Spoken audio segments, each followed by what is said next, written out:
यहाँ पनि रहेछ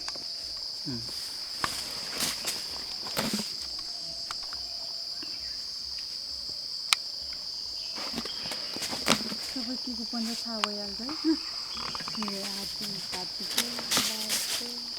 ल हात्तीको चाहिँ ठ्याक्कै रुखको जरा जस्तो रहेछ कि पल्टिन्छ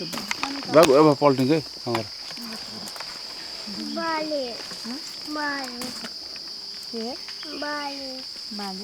बाले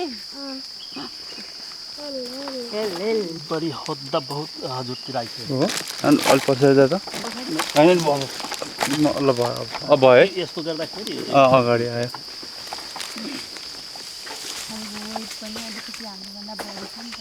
अब नजान्ने मान्छे कहाँ पुग्न सक्छ नै हात्ती पहिला आज हिँडेको हिँडेको गाह्रो हुन्छ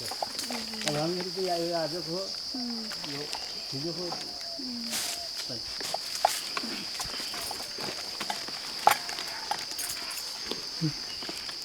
बस्छ कहाँ बस्छ थाहा हुन्न है यिनीहरूको हिँडिरहन्छ होला हजुर बाघ नि बाघ त दिउँसो बसिन्छ साँझ निक्लिन्छ होला शिकार चाहिँ के शिकार गर्छ यिनीहरूले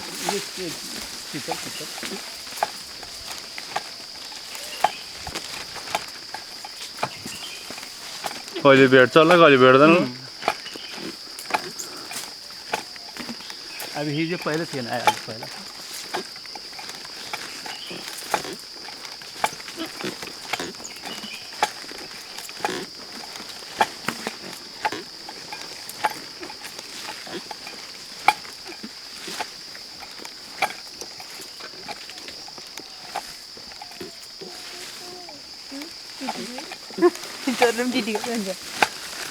के है टिटी खाइरहे के टिटी टिका खै भने मलाई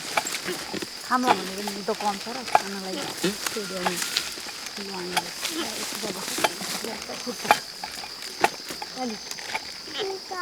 टिका छैन मैले बिर्से लगाउनु छोरीलाई पनि लगाइदिनु बिर्से लगाइदिन्छु